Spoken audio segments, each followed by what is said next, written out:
બુલેટિનમાં આપનું સ્વાગત છે। ભગવાન શ્રી જગન્નાથજીની રથયાત્રા નિમિત્તે ઓર્કિડના ફૂલો સાથે શ્રી કષ્ટભંજન દેવને રથયાત્રાના દિવસે દિવ્ય શણગાર, 300 કિલો જાંબુ અને 200 કિલો મગ તથા ચણાનો અન્નકૂટ ધરાવાયો।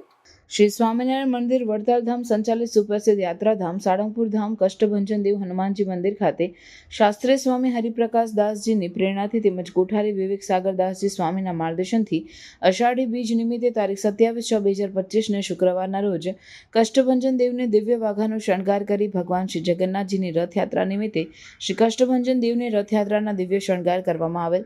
એવમ સવારે 5:45 કલાકે શણગાર આરતી પૂજારી સ્વામી દ્વારા કરવામાં આવેલ। તેમજ સવારે 7 કલાકે કષ્ટભંજન દેવ હનુમાનજી મહારાજને 300 કિલો જાંબુડા, મગ તથા ચણાનો ભવ્ય અન્નકૂટ ધરાવવામાં આવ્યો હતો।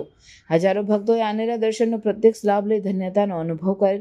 ભગવાન જગન્નાથ, બલભદ્ર અને સુભદ્રાજી રથયાત્રાના પવિત્ર ઉત્સવ પર આપ સૌ પર તેમની કૃપા બની રહે। શુભ રથયાત્રા, જય જગન્નાથ। આજે દાદાને કરાયેલ શણગાર વિશે પૂજારી સ્વામીએ જણાવ્યું કે આજે અષાઢી બીજના પાવન પવિત્ર દિવસે કષ્ટભંજન દેવ હનુમાનજીને સુરતમાં એક અઠવાડિયાની મહેનતે બનાવેલ વાઘા પહેરાવવામાં આવેલ છે।